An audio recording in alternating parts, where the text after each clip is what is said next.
The Wests Tigers podcast is brought to you by the Wests Tigers Podcast Forum.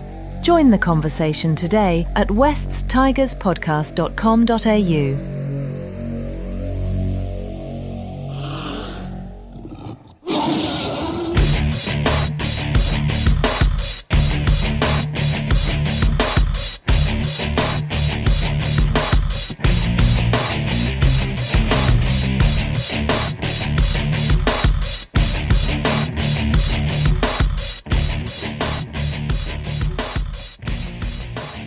Episode number 463 of the West Tigers podcast, if my math is correct.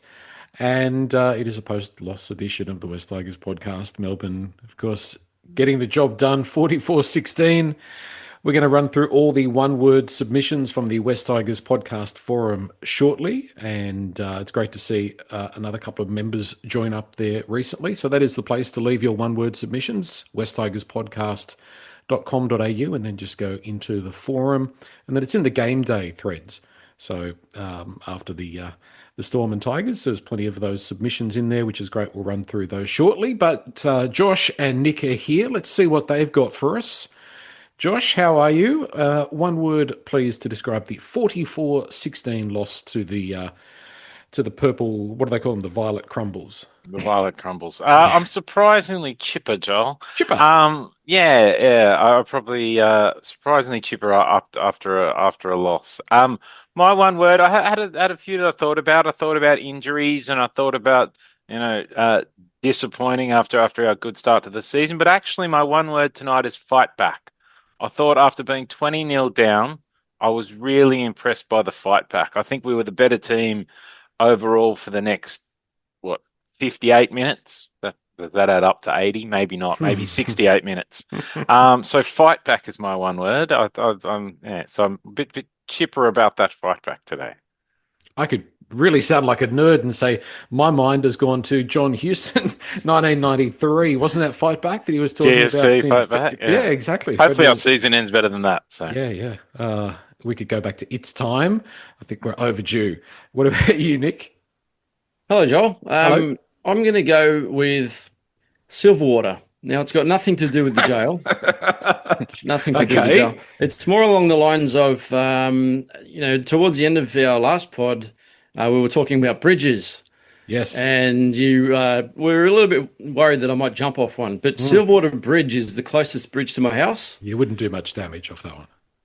There are bull sharks in that river, like directly underneath. But I commute over that bridge every day, Joel. And it's a fair way up, but I'm not going to jump yet. I'm going to try and maintain as much faith as possible, but it's becoming a bit difficult at the moment. Okay. So bridge is your word? No, Silverwater. Silverwater. Okay. Yeah. Interesting. That's definitely out of left field.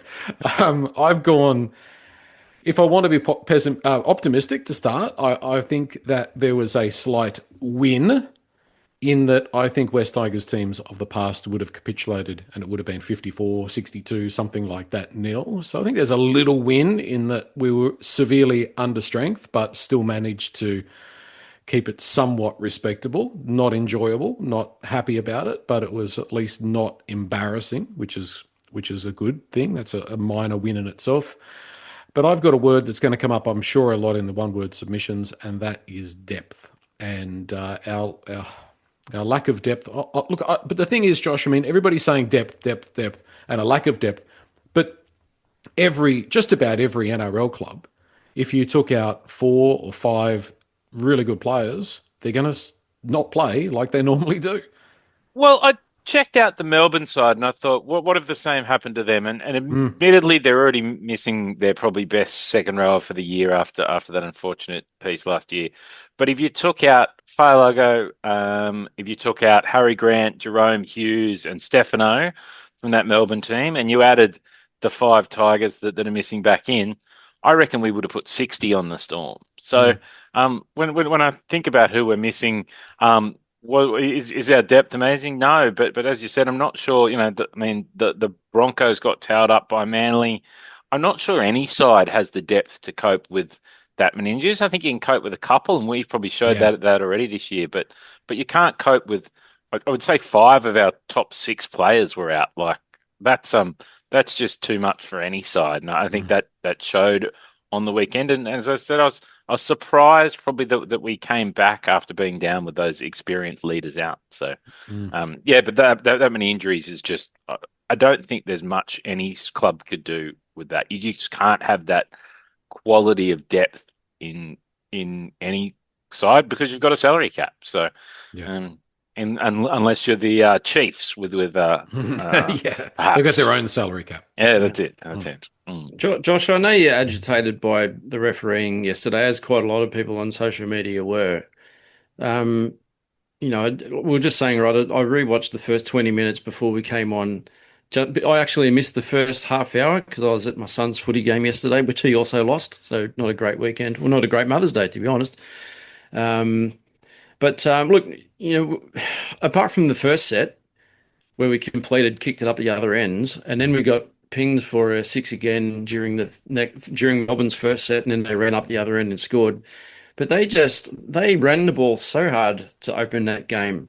They really wrestled out of tackles. I don't think we were very effective holding them down. I think you could probably put a little bit on our defense, to be honest, that I don't think we were as effective as we should have been. But saying that, as you mentioned yesterday, probably during your refereeing rant, it did feel one-sided, right? And I know it felt like rewatching that the refereeing was being maybe a bit more harsh on the Tigers in terms of how we were defending and that sort of agitation with holding the player down and the time it took for them to get to their feet. I just wonder if it's a bit of both. And I know, like you're saying, right, we're short on troops, and maybe the troops that we've got out there in those places are not as effective as what our usual starting players in those positions would be. But 2 weeks in a row have just been dominated. Yeah. I mean, for the reffing part, Adam G, like one, it was a 14-7 count between penalties and 6 agains. 2, I think the one that really bugged me was the 2 elbows. Obviously, the same thing happens to both teams, and both times the Storm get the penalty. But what really drove me was when that happened, the second one, and Jerome went up to ask him about it after he's there having a nice friendly cuddle with Harry Grant. He then gives Jerome the ref gave Jerome a mouthful for coming up. Asked what was even Mick Ennis thought it was a reasonable question, and I don't think he's ever thought anything the Tigers have done is a reasonable question. So, yeah, look, I thought Adam G was embarrassingly poor. I don't think we would have won. Like, I don't think the ref changed the result, but I think that had an impact on the game, and I think he was just poor. Like, it's poor reffing. I think well, first of all, I didn't hear that exchange because of the aforementioned Michael Ennis, so the volume was on mute. It was on 0. I would have had it on like -7 if I could to avoid him. He's so painful to listen to, and I think most people agree. I don't know what Fox is doing with that. Anyway, let's not get off that on a sidetrack there. The thing is, the refereeing, it was over-refereed. Everything was under the microscope, way too much referee interaction with the play. But the other thing that the NRL needs to be really careful of is basically the way the game is refereed, the weaker teams stand no chance. Once upon a time, you could ambush a team, you could go out there, you could slow it down, you could play a certain strategy.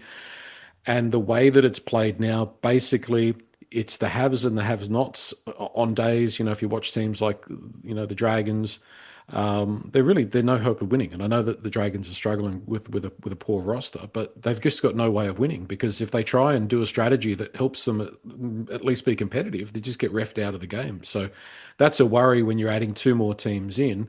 And we're all concerned about the level of talent that's around. And if people say, yeah, this, that, and the other. But the thing is that the talent always gets hoarded by certain teams who, anyway, that's a whole other thing as well. In regards to the Melbourne Storm, for me, a lot of it was just good, hard, straight running. They are very hard to tackle. They are very strong. And our first contact was poor. Tristan Hope, if there's one thing about his game that I would like to point out that probably sums him up as being a New South Wales Cup level player, is his inability to make effective contact. So many times he was there to make the tackle, but it was ineffective. So that's one thing to keep in mind. And you can't discount the fact and the class of Harry Grant and how he gets those Melbourne Storm players onto the ball as well. He made a huge difference to that game, and he was ready to play. Josh. Yeah, Tristan No Hope was probably lived up to his name on the weekend. And you're right, he just isn't up to first grade, and somewhat I don't blame him because he is a reserve grader, but he shouldn't be playing first grade. I also thought Bunty Afoa probably showed why he's been playing reserve grade for the last few years and quite in the last few weeks. His defense with those two in the middle, I thought were a big factor in Melbourne getting away to that fast start. Like not only directly to the tries, but just the Melbourne forwards and the Melbourne backs were aiming at that channel with those two defending next to each other. And even when they made the tackle, it was poor tackles. They were slow up at marker. Yeah, I thought those two were a real disappointment yesterday. I thought that was probably, and like that is where we normally have Appy and Terrell May. So it's a very big drop off there. And I think Appy leading the line speed, as we talked about last week, you could see that line speed wasn't there. There wasn't someone kind of taking control in the middle. I thought the other forwards were generally good, but I thought those two were a real, it was a real drop off in class. It's easy to say things in hindsight, right? And you're right, Josh, the way that Harry Grant picked us apart, and you mentioned Bunty. I didn't have a look as good as you did on his defence, and I know it's been raised before with his defensive issues, even before he played yesterday. And I guess Fanua is not the greatest defender either. I know he's had some weakness in his defence, and he came out and he's actually said that himself. He's admitted it last year that he needed to work on his defence. But I'm wondering if we may have been better, and people are going to go, yuck, but I don't know what options we had, whether we started in the props with someone like Seyfarth and Twal. Yeah. I know Twally's at 13, doing a great job at 13, which he has done all year, but with those outs, especially with Terrell, Seyfarth defends really well, and Twal, we know what he's like defensively, and maybe we could have looked to shift and maybe put Latu at 13 for the game. I don't know, but it's easy to say it in hindsight. Maybe that would have given us a bit more stability in the middle, but I guess we'll never know. I think especially though, I mean, Bunty starting only happened on the morning of the game. Terrell flew back at the last minute, so it's not like they even had. I do agree with you, and I think with a bit more time they may have rethought that. But I guess on the morning of the game, guy pulls out, who's your main prop. You don't have much time to plan around that and sort that out. You probably go for the least changes you can do because the boys are having breakfast and someone walks in and goes, righto, team changes. This is happening. So I kind of give them a little bit of flex there. But I do agree with you. I think if they'd had some more time, I would have had Twal at prop and Seyfarth in the lock. Who I thought he changed the game actually, Seyfarth, when he came on yesterday.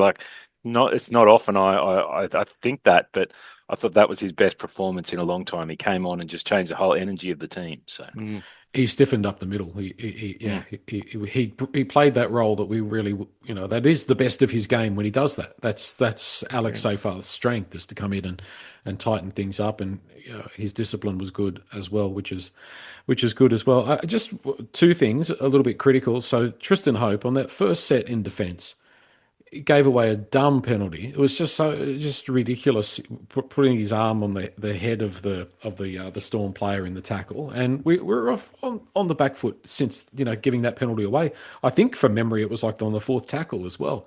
So you can't afford to do that against Melbourne. The other thing that's something that's worth mentioning, and it's a pretty harsh thing to say, but let's be fair, the New South Wales Cup team with guys like Mason and Hope in it have struggled. And since they haven't been there, they've found some form. So, I know that is a bit of a low blow, but it's something to keep in mind. I don't think they're particularly strong and high performers in New South Wales Cup regularly. So it's just unfortunately that we've had to get to this point. Over the off-season, Josh, what we talked about a fair bit was hooker stocks and the lack of depth there. I think that the 3-week suspension for Api Coruscant has been a massive blow to the club for what was a pretty innocuous thing, I must say. Yeah, it's been huge. Like for all the other injuries, I think that's the one that's hurt us most is Appy, and as we talked about, it said that depth in that position is probably the worst, and also Appy probably brings the most, and perhaps the most other than Grant, perhaps across the comp from hooker. So of course you're going to lose a lot with Appy, but if I'm the club, on the risk that Appy might get hurt later in the season or might get suspended again, I'd be out there finding another hooker, hopefully for this week, if not the bye. And I know Appy will be back after the bye, but maybe he plays Origin or maybe he gets hurt. I don't think you can risk coming into the rest of your season with Tristan Hope being your backup. So they've got to find another solution for that, and soon. And it seems that Hayward isn't ready or isn't going to be given an opportunity at any point in the near future. When you mentioned Silverwater, Nick, I was thinking about a Fainu that's currently not available. I thought that's where you were going. Quick, let's get the fourth Fainu into play hooker next week. No, I wouldn't be that low. I wouldn't bring up someone's, unfortunate, personal life on that type of level. But no, definitely not going over those high fences there at Silverwater Jail. Yeah. I don't think he's in there, but hello to all the inmates. If anyone's listening from Silverwater Jail, hello. Give me a shout out. I ride an e-bike past every second day, Monday, Wednesday, Friday. Give me a yell. I remember a helicopter coming into Silverwater Jail and getting somebody out about 20 years ago. Maybe Benji will be doing that, looking for a hooker for this week. Never know. There might be one in there. Tristan Hope against Brendan Wakeham, the two hookers for this week. Can I just say, I actually watched a lot of that Manly game on the weekend, and Brendan Wakeham, for as much as crap as we have given him, he actually did. I think it might have been Manly's last try, that one where I think he went from dummy half and he put a little chip over the top, which was regathered by, I don't remember who, and Manly ran the length of the field to score. But his vision to be able to do that, I don't think that's something Tristan Hope would have in him. But I know we've given Wakeham crap, and, I don't want to see him. Well, he's left our club anyway, but I'd never want to see him play in the halves for West Tigers again. But there's a footballer in that guy. Maybe he's just a very good cup player, but he's also playing a position I never expected him to see at hooker. I don't know if he's played hooker before, but I think he was 5'8" and a bit of halfback for us. But it's an interesting matchup, isn't it? Tristan Hope v Brendan Wakeham. Well, father-son combinations can be problematic. They can work. The Clearys work, and the Flanagans didn't work. Well, not in recent time anyway. But the Benji and his son Brandon, I don't think it was a very good idea to have those two teamed up for the West Tigers. It's spitting image. Good news, KPP, he's going to be right to play. He just got a fine for what was sort of like a chicken wing, and Alex Twal a fine as well for the raised arm. So that's at least something. If we lost one or both of those guys, I'd be very, very, very concerned. I'm going to make a out of left field sort of bring up an out of left field topic, and that is that I think we struggle a little bit against some teams because our wingers, and I'm a big fan of Taruva, but our wingers are on the short side, and so many of the good teams have got big, tall wingers that can out-jump their opposition. And I thought we were a little bit exposed in that sense on Sunday afternoon. Nick, you're shaking your head in agreement.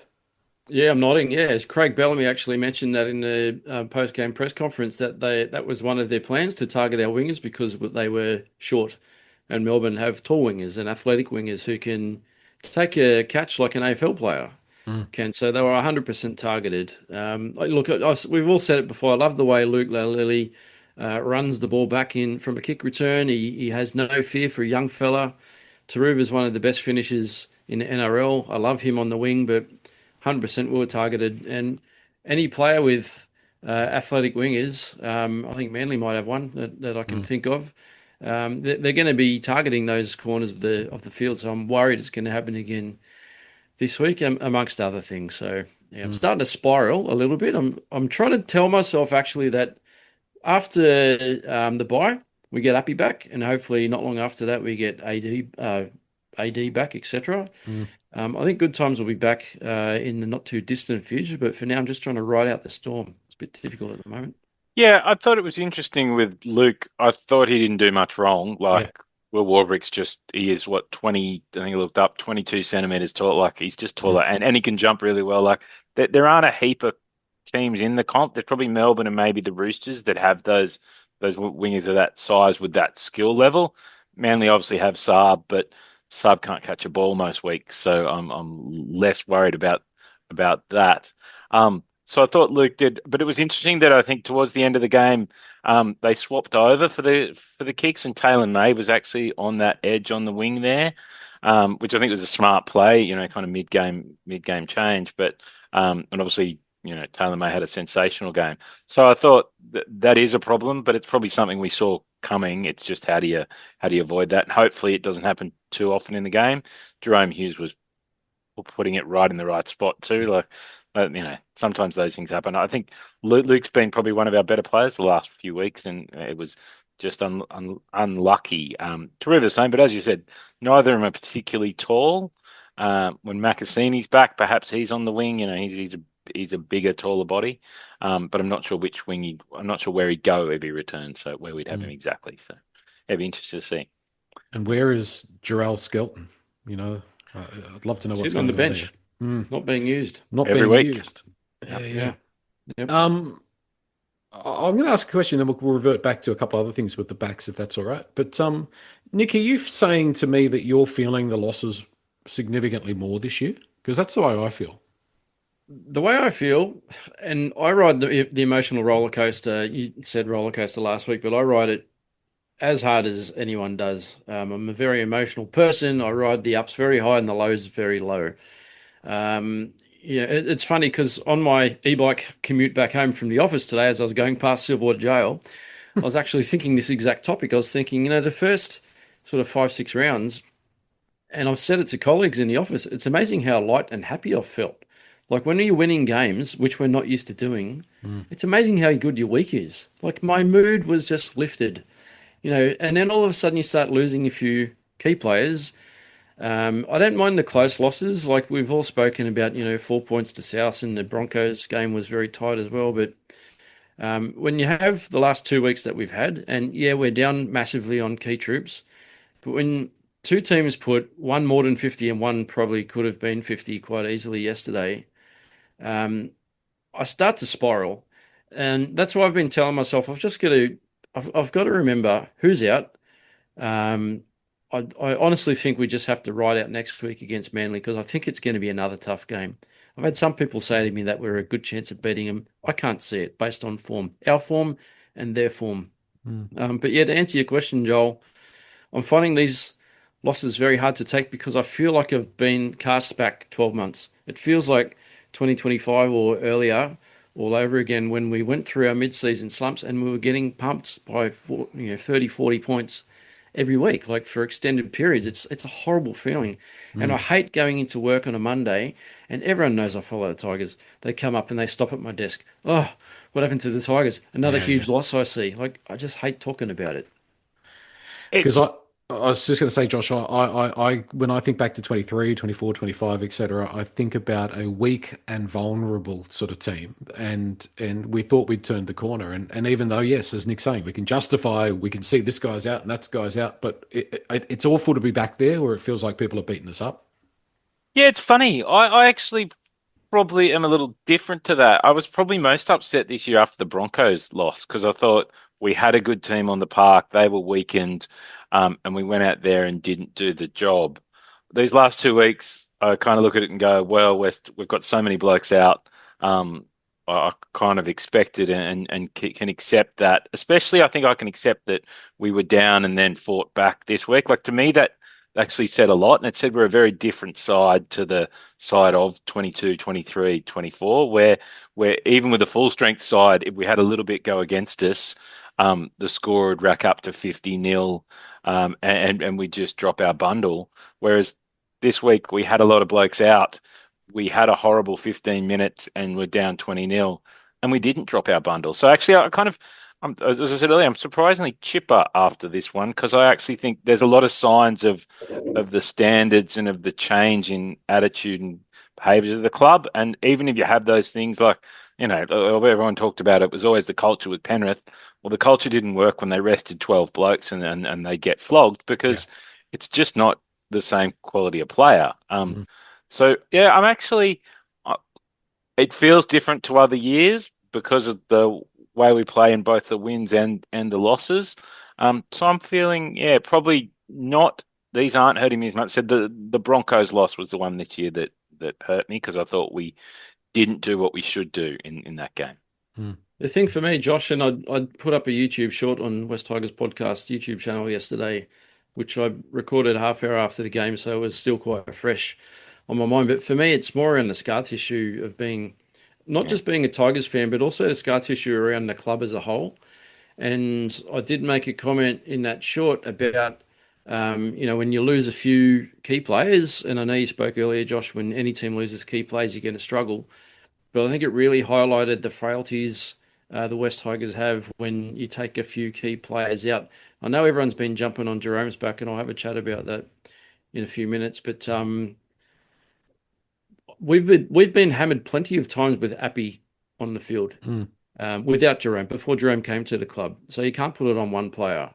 But I just see a little bit under the surface at the club that we're not in the position that we need to be just yet. I still think we're probably a good season away from being a really quality team. There's a lot of indication that we can be a very competitive side, and we've shown that when we're full strength.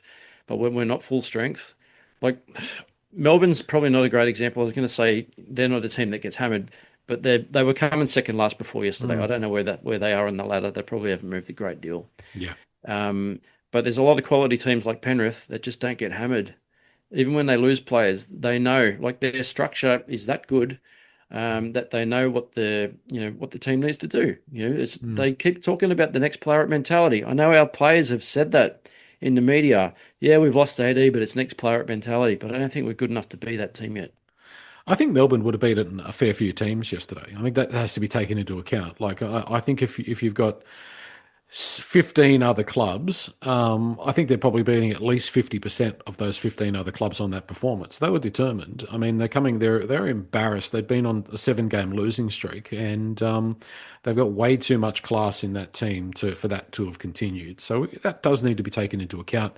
And I think, just going back to that early point, I think every club can absorb 1 or 2, 3, maybe, starts to get a bit shaky. But we're well past that threshold of and to be fair, a couple of the guys who, look, they've played first grade, good on them. I mean, it's a fantastic achievement. But there's a couple of guys that played in that team that probably wouldn't get a start too many other clubs and would not be, probably even by their own admission, NRL level players, to be completely honest. And a couple of the guys that are coming into backup are 19 or 20 years old, which is also very difficult. Which is the more macro problem of the club, is that we've got some exciting youngsters come through, but they're just not ready. So what we were hoping was it would be stable enough through this year, and we'd be lucky enough to, avoid silly suspensions and injuries to be able to, survive through this and then blood them through. And unfortunately, just as you make a plan, God laughs, as they say. Let's have a look at the West Tigers podcast forum one-word submissions. Asa O, a brand new member, welcome. Momentum. We haven't had it for large portions of the last 2 games, and what we're missing is a circuit breaker in those instances, someone who just gets that momentum back, Nick. I'd just like to say hello to Azza O, who I think might be Azza the Bad Omen, who probably never come back in the pod again. Hello, Azza. Thanks for joining in. Yeah, and I've got my bad omen as well. We'll talk about that in a moment. Osmo7 is also new. Their word was hope. No more hope, as in Tristan. Mac Tiger, their word was Joel, for jinxing us with the win games countdown. But Mac Tiger also went with depth. Mercy Rule, consequence. The consequence of losing key players. Also waiting for Luai to live up to his pay packet. Teddy S went with stitch up, talking about refereeing, I think. Mike's word was 20. First 20 killed any chance of a win. LFC Tiger, their one word was depth as well. Any team missing the type of talent we are will struggle. Snake said no depth. Without depth, you're cooked. NatMax78, form. We always play teams back into form. Yes, thanks, Melbourne. I hope you enjoyed that gift that we gave you, a chance to get your season back on show. And Tiger Stew, Talon, what an amazing player. I want to talk about Talon May in a minute, but Patrick Herbert Josh, we dropped Stafford Tower because defensively he was a little bit on the weak side. Many people said, well, Patrick Herbert's a little bit on the weak side, and I think that was exposed as well. I'm not sure Patrick is a starting NRL centre, unfortunately. Yeah, look, I didn't think he was amazing. I mean, obviously, he wasn't amazing. I also didn't think he was horrific. Like I watched those first few tries back today just to kind of check it out. And did they go down that side? Yes, but Suafalogo is going to be too quick for Patrick Herbert. Like that's not a Patrick Herbert problem alone. Um, yeah, I didn't think he was horrific. I think he was probably what he is. I think he's a kind of edge of NRL time. A team that was going backwards. I thought he ran hard when he had the ball. I really hated that flick pass he put out when we were coming like that. He does have that kind of error in him. But I thought he worked reasonably hard. I don't think that's the. I think at a full strength side, you can carry Patrick Herbert at right center. I think he probably does enough, and it's kind of that.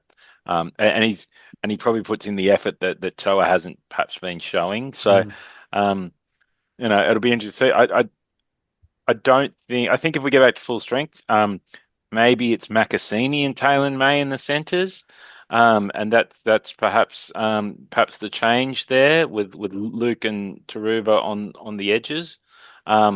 So yeah, look, I think he wasn't great, but he probably was what you'd expect from Patrick Herbert. Like I don't think that's a criticism.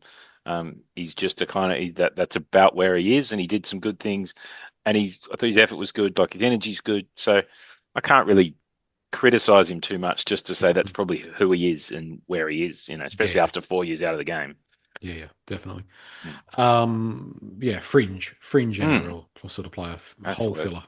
Yep. A Michael Moss, if you will. Oh, pulling out the names, Joe. Now that's going back. Like if I think about when I was a kid and somebody, mentioned a player from 30 years ago, that'd be a player from like the 60s or the 50s. That's embarrassing. Anyway, It really is. Michael Moss was a guy that used to fill in for Gary Jack for Balmain long time ago, but that's ancient history. Taylor May, very, very. I was surprised just how strong and determined he was for that try. But I've also got to give my friend Luke Lilly a rap. I thought he played quite well, aside from being out-jumped there. But he did well with that flick pass on the last. And Taylor did a great job to get that ball across. I'm so glad we've got Taylor May in our team. Nick, what are your thoughts? Where would we be in the centres without Taylor May? Like, he's a breath of fresh air, and he's worth watching. Even when you're losing and getting dominated, you give him the ball, give him half a space, and he can make something happen. Like, a few times he was given the ball 10, 15 metres out with defenders in front of him, and you know that he's a really good chance of either stepping through someone or pushing over someone. Or he's also got that, that ability to offload in him as well. But yeah, 2 tries. He was a standout. I know a lot of people have mentioned how good he was in the losing team. And to be honest, in a losing team, when a player actually stands out and they're noticed, it says a lot about them. I don't know if he'll be in the Origin conversation. He probably deserves to be honest. I think he's that good. I don't want him to be, because imagine if we lose someone like Taylor. I don't want our chances to slide any further than what they are. But he's a great player. Okay, let's look, because the team will come out tomorrow at 4:00, and we obviously don't know what that team's going to look like. But I mean, at this stage, are we going with Madden and Luai again? And are we going with Tristan Hope at hooker, do you think, given that game? I mean, you've got options like starting with a Charlie Murray and then putting Latu in. I thought Madden was disappointing again, albeit in a game that probably was always going to be difficult for him, if that sort of makes sense, given the momentum was against us. But Josh, what is your crystal ball saying in regards to this team selection for Manly? Copy paste, or there'll be changes? It's a really tough one, because I like, for the life of me, I can't have Tristan Hope in the team, but I don't really have any other options. As you said, the only one that stands out to me is you bring Charlie Murray on in and put him in there for the first 20 just to hold that defensive line in the middle, and I'd probably do that. I thought Jock was unimpressive yesterday. I thought, again, his positioning in defence and his fifth tackle kicks, like the amount of the bombs that went about 3 meters forward in that kind of period where we were actually, probably dominating play, and I thought those fifth tackle kicks, didn't help us there. I thought we probably had some chances to get it even closer.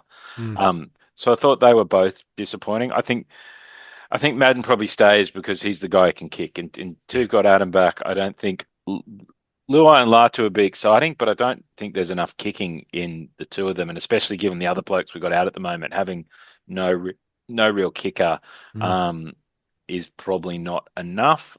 So I'd probably keep Madden there. I'd bring Charlie Murray in at hooker. Speaking of our spine, one I would definitely keep is Heath Mason. I thought, and I didn't have a great deal of faith in Heath Mason, and I'm not sure long term I still do. But I thought he had a real crack yesterday. When I was doing my 3-2-1s, I gave Heath Mason 1 point because I thought he had a real crack. Like, ran hard. He was obviously injured at some stage, and he just kept going. And you could tell he went into tackles for about 15 minutes there. And every time he got tackled, his leg almost fell off. But he just kept going. I thought, and he broke some tackles. He had a try assist.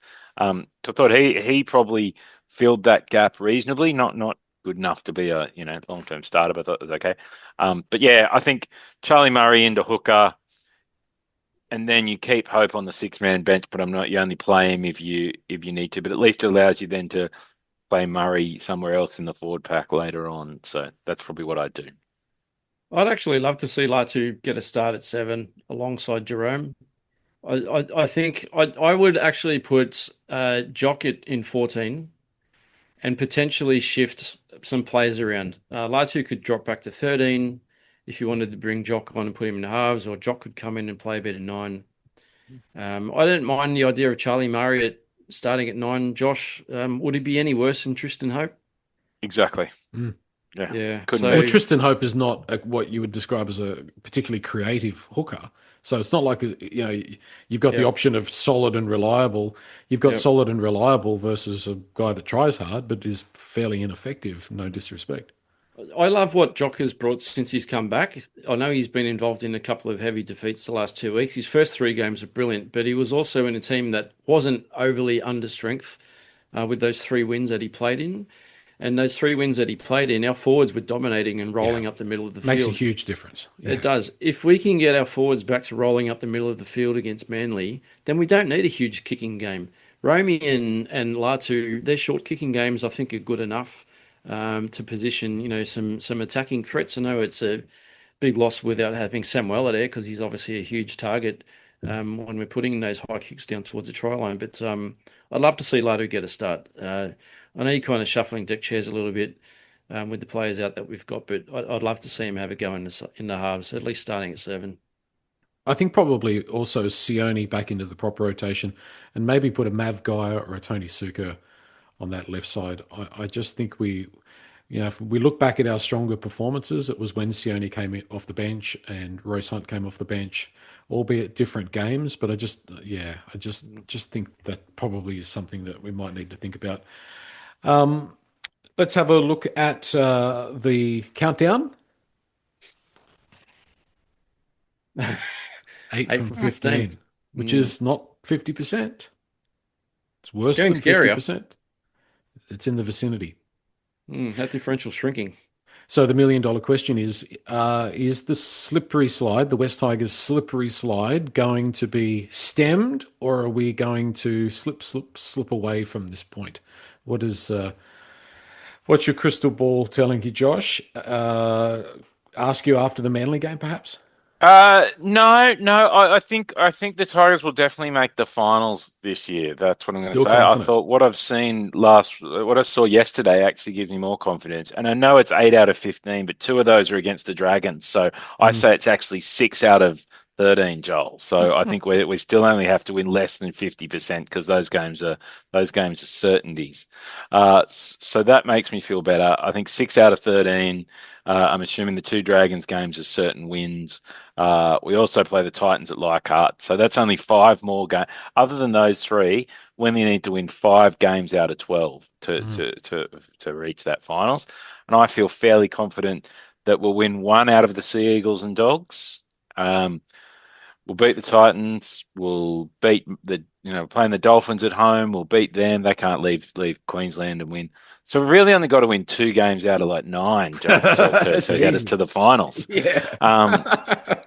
Which means that we're home and hosed. Like I'm actually look. I think if we can get it depends when people come back. I think if we can get our players back on the field after the bye, if we get Appy, and we'll get Appy back, we'll get Terrell back next week. If we get Adam and Jareem back soon after, like even if it's not quite the Bulldogs game, but at least by the Tigers versus Titans at Leichhardt, if we can have both of those back, and no other major injuries. I know we don't get Sam back for a while, but I think if we get those both back, then I think we could even finish top 4 still. I'm feeling very confident about our season.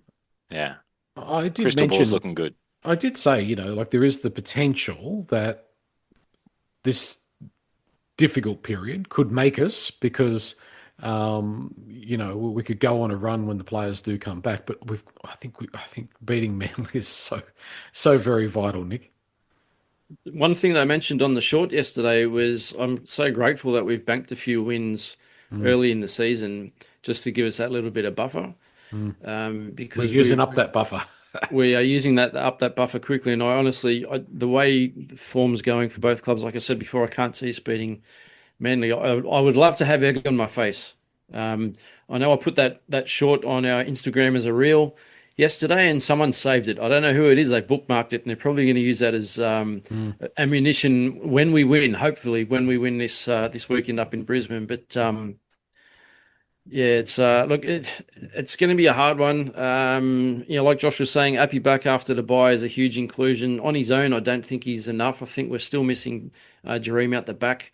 I know Heath's trying, Josh, and I noticed that yesterday too. He did have a real go, but he's just not the class of Jareem. And it's amazing, AD, just his running and the way that how good he's been playing this year. He's a massive out. Like you can definitely see.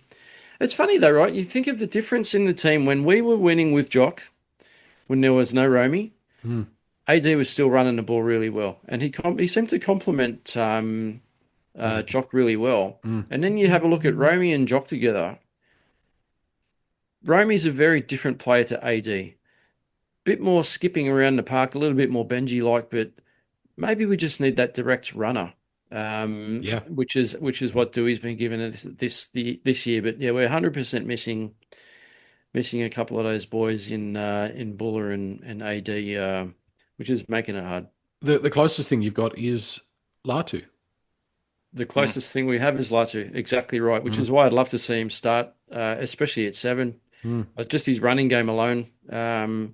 That's what Harry Grant did. He carved us up around the middle, and I think Latu can also do that. Even wearing a 7, I think he's good enough to sniff out a hole, and he's definitely quick enough and strong enough in defence as well, which I think is what Jock lacks. Just one more observation about Melbourne. I mean, their wrestling and their ability to turn the player over onto their back is phenomenal. And their hands are all over the player when they're trying to get up and play the ball, but they get away with so much. I was going to say, no, Joel. Adam G was really clear. They were almost the perfect side out there. Their hands weren't on the ball. They weren't making any ruck infringements, not at all. So Don't start me. Now, Josh, you and I can take a rest for a minute because Nick's got a rant apparently. Is that right, Nick? Yeah, look, it's a quick one. And like I was saying before we started recording, it's kind of morphed a bit. But I'm going to start with, it's on Jerome Luai. Now, a lot of people have been bagging him out, saying he's not worth the money. Some people have even said, release him now, let him go. I completely disagree. I actually love what he brings to our team. I love the way he's been running the ball very direct. He is a good leader. He's barking orders on the field. It might not be translating into points or wins, but we are a much worse team without Jerome Luai. Now, the rant that I was thinking about earlier in the day, before I wanted to put a positive spin on Romy, and it's nothing to do with his on-field, and I mentioned it a week ago in the press conference. I only mentioned it as something I noticed in the press conference. He was sitting there with his West Tigers cap on, and I actually had a look quickly through a few previous press conferences that he's done this year. He wears the same sort of brown, like a coffee brown West Tigers cap, which is really nice. During the wins, he's heads up a lot more. Obviously, body language, right? When you lose, you're going to look a bit defeated. But what I would rather see from Romy, when you lose heavily, like the last 2 weeks, and he's front and center with Benji, he pulls the peak of his hat down a bit, so his eyes are in the shadow, and his head is down. Now, he's the leader of our team. He's the leader of our club. Benji's answering all the questions, which I know is what Benji wants to do at a press conference, and most of the questions are directed to the coach. But I want to see Romy, that he probably has to put the hat on. I was going to actually start my rant by saying, take your freaking hat off, put it on the table, right? But I think it's actually part of what he has to do to promote the club, which is fine. But put your head up and show a bit more leadership in those press conferences. I want to hear from Romy what his perspective was, what was happening on the field. I know Benji's talking about his observations, what he thought they did wrong, what they might need to work on, what was the opposition like, what the referees were like, blah, blah, blah. But I want to see Romy project a bit more confidence, even in heavy defeat, down the camera, because people like us are watching that. And it's not just defeating for the fan base. You know, I went for a mindless wander around the park with my dog half hour after the game just to try and clear my head. But I would like to be able to take something away from those press conferences watching our captain, which at the moment is Jerome Luai. So, Romy, I'm sure you're listening, mate. Just give us something to believe in. Even if it's keep your heads held high, we've got troops coming back, we're going to be fine. Just say something to the fans because we need to hear it. Yeah, I like it. Yeah, I think you're making some good points.